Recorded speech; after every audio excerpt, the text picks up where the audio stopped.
Sinalpok ng kotseng yan ng isang MPV at e-bike ng parahin ng traffic enforcer sa San Jose, Batangas. Ayon sa pulisya, posibleng nagpanik ang driver ng kotse.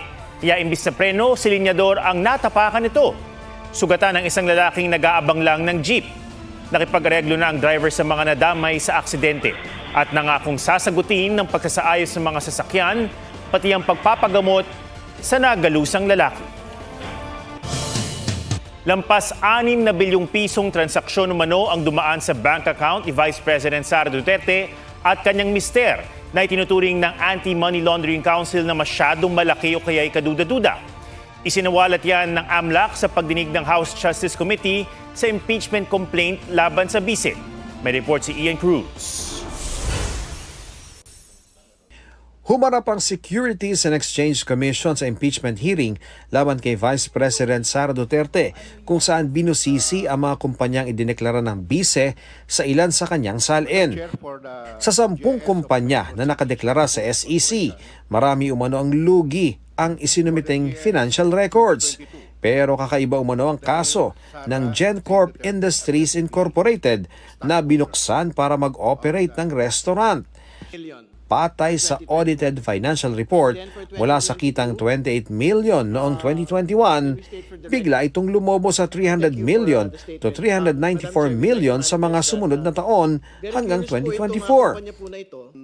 Pero ang idineklarang tubo, umaabot lang mula 1.8 hanggang 3.3 million pesos. Naungkat din ang issue kung nag-engage umano sa pribadong negosyo ang bise na ipinagbabawal sa batas. Sa testimonya ng SEC, nakalista bilang stockholder at miyembro ng Board of Directors ang bise habang siya ay nakaupo bilang pangalawang pangulo. Inilahad naman ng Anti-Money Laundering Council o AMLAC na aabot sa 6.77 billion pesos ang halaga ng analyzed suspicious at covered transaction sa bank account ng bise at kanyang mister mula 2005 hanggang ngayong 2026. Covered transactions ang tawag sa mga transaksyong mahigit 500,000 pesos. Suspicious transactions naman sa anumang halaga ng transaksyon na may dahilan para pagdudahan, tulad halimbawa ng kawalan ng pagkakakilanlan ng kliyente o posibleng pagkakaugnay sa illegal na aktibidad. Yes, there are suspicious transactions and covered transactions found in our system, database, or record. Ang isa pang napuna ng ilang miyembro ng komite, walang idineklara ang bise na cash on hand and in banks mula 2019 hanggang 2024. Gaya noong 2019 kung kailan may na-flag na transaksyon ang AMLAC na mahigit 60 milyon kahit walang idineklarang cash on hand or in bank ang bise. Noong 2019 at 2024, kahit na 5 po, wala po siyang dineklara na cash at saka cash on hand. Tama po ba? Based on the submitted SALN, Your Honor, wala pong nakalagay na cash on hand or bank deposits. Kahit 5 po? Wala pong nakalagay, Your Honor. Hindi wow. We confirm that for all the dates and amounts mentioned, there are similar transactions existing in the AMLC report. Isiniwalat naman ni dating Senador Antonio Trillanes IV na sa 2.4 billion pesos ang perang pumasok sa joint account ng bise at amang si dating Pangulong Rodrigo Duterte mula 2003 hanggang 2016. 181 million pesos daw ang tinanggap umano ng pamilya Duterte mula sa drug lord umanong si Sammy Uy. Tinawag ko ito na dividendo dahil meron pong pattern yung pag-deposit nila or pag-encash ng manager's check ng April or March tapos October. So, ganun palagi po yung pattern niya. Every 6 or 7 months ang pagpasok. Ang nagbibigay po ng dividendo through manager's check na ang account owner po dito ay si Sammy Uy. Ang mga alegasyon ni Trillanes ay kasama na sa inihain niya noong reklamo sa ombudsman para maberipika. Pinakumpara ang ilan sa mga bank transaction na binanggit ni Trillanes na nasa record ng AMLAC. We confirm that for all the dates and amounts mentioned, there are similar transactions existing in the AMLC report. So Based on for our the report record, 18 out of 18 transactions randomly selected from the annexes of Sinumpang Salaysay of Honorable Trillanes were confirmed by the AMLC, at least to the extent that similar transactions appear in their report. That is for the record.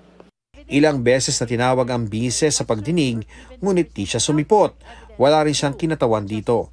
Sinisika pa ng GMA News na kunin ang panig ng bise, pati ng kanyang pamilya kaugnay sa mga aligasyon. Pero dati nang itinanggi ng mag-amang Duterte ang tungkol sa mga bank account. Bitbit naman ng Bureau of Internal Revenue ang selyadong kahon na ito sa impeachment hearing. Naglalaman daw ito ng tax records ng bise at asawa niyang si Attorney Manasseh Scarpio. Pero ang kahon hindi rin nabuksan. Ayon kay BIR Commissioner Attorney Charlito Mendoza, nakasaad sa National Internal Revenue Code kung kailan lang pwedeng isapubliko ang tax records ng isang individual. It can only be examined if the two requisites concur in aid of legislation and in an executive session. Thank you, Madam Chair. But this is not an inquiry in aid of legislation. This is an impeachment proceeding. Parang you are so near yet you're so far. Madam Chair. The BIR apparently complied with the subpoena by bringing to us the sealed box. But because of that issue of confidentiality, we cannot open the box. Ang BIR, nagbanta pang babawiin na lang ang mga dokumento. An impeachment proceeding or an impeachment trial is not one of the exceptions. So even to the Section 27. senators cannot open this box? There is no basis as well for the disclosure. Therefore, what we will do, Madam Chair, is to withdraw our submission. Sa huli, nagbotohan ang mga miyembro ng komite na ipagpaliban muna ang pagtalakay sa mga dokumento, pero may iwan sa Kamara ang kahon na sinelyuhan sa harap ng mga mambabatas at pinirmahan ni Mendoza. Ian Cruz, GMA News. Isa na namang petisyon para pigilan ang impeachment proceedings laban kay Vice President Sara Duterte ang inihain sa Korte Suprema. Hiling ng mga petitioner maglabas ang Supreme Court ng temporary restraining order at writ of preliminary injunction. Hiniling din nila na ipawalang bisa at isantabi ang mga findings, desisyon at direktiba ng Kamara kaugnay sa impeachment. Ito na ang ika-4 na petisyong inihain sa Korte Suprema kaugnay na impeachment proceedings. Ibinasura ng International Criminal Court Appeals Chamber ang apela ni dating Pangulong Rodrigo Duterte na kumwe-kwestiyon sa jurisdiksyon ng ICC sa kanyang kaso. May report si JP Soriano. Chamber by majority, as a conclusion, has rejected all 4 grounds of appeal. Yan ang naging desisyon ng Appeals Chamber ng International Criminal Court sa apela ng kampo ni dating Pangulong Rodrigo Duterte na kumukwestiyon sa jurisdiksyon ng ICC sa mga kaso niyang crimes against humanity at attempted murder. Ibig sabihin, mananatili pa rin sa dahig Netherlands ang dating Pangulo. Having rejected the entire appeal, the Appeals Chamber considers that the defense request for the immediate and unconditional release of Mr. Duterte is moot. Kinatigan ng Appeals Chamber ang naunang desisyon ng Pre-Trial Chamber 1 na may jurisdiksyon ang korte sa mga kaso laban kay Duterte.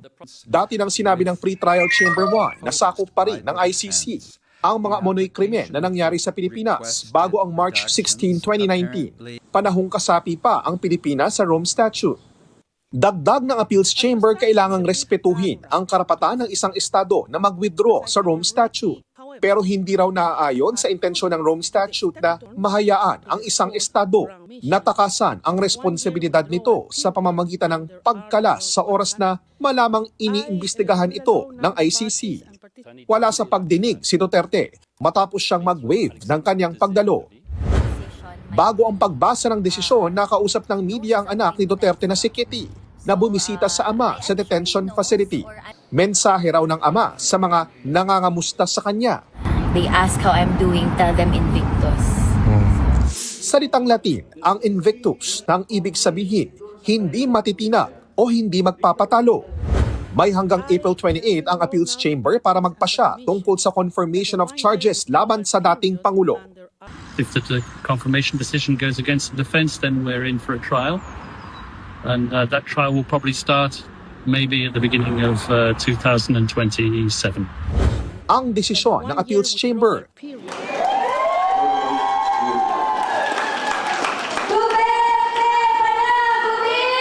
Ikinatuwa ng mga pamilya ng EJK victims.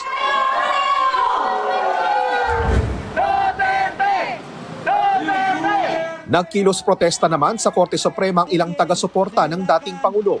Panawagan nila sa mataas na hukuman, desisyonan na ang petisyong habeas corpus o yung pisikal na pagharap kay Duterte sa lokal na korte sa pamamagitan ng pagpapauwi sa kanya sa bansa. Buhayan nila ang sistemang legal sa bansa, kaya dito siya nararapat na litisin imbes sa ICC. The hearing is adjourned. JP Soriano, GMA News.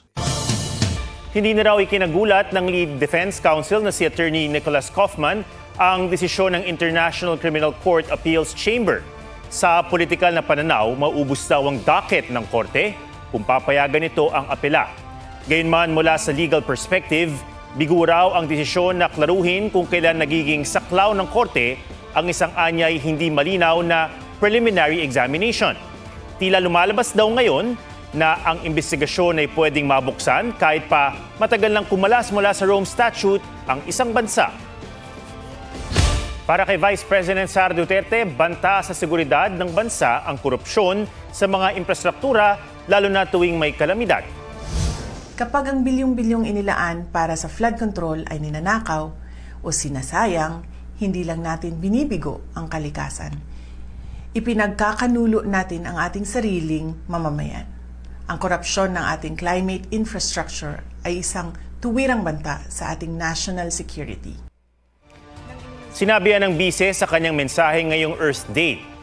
Binigyang din niya ang kahalagahan ng pagtatanim ng puno na isa raw sa mga mahalagang programa ng Office of the Vice President.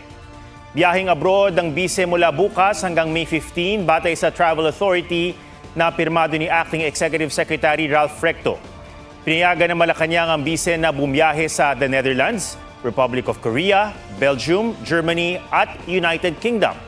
Wala raw gagastusin ng gobyerno para rito. Kapuso Primetime King Dingdong Dantes over the moon ng maka-video call ang counterpart niya sa Family Feud USA na si Steve Harvey. Tumatak daw kay Dong ang papuri mismo ni Steve. Talagang napapansin din nila yung Family Feud Philippines. That is definitely because of yung mga contestants natin, yung kung gaano kakwela yung mga sumasali, yung mga mismong katanong, di ba? Kung sino yung formulation ng questions, talagang Pinoy na Pinoy. Mapapanood ang video call ng dalawa at iba pang sorpresa ng Family Feud PH sa kanilang 4th anniversary sa episode sa Biyernes. Madonna, may reward sa magbabalik ng costume niya sa Coachella set with Sabrina Carpenter nitong weekend. Sa IG post ng Queen of Pop, nawala raw ang kanyang jacket, corset, dress at iba pang garments matapos ang show. Very sentimental daw ang mga ito na hindi lang basta gamit kundi bahagi na raw ng kanyang history bilang performer. Nelson Canlas, GMA News.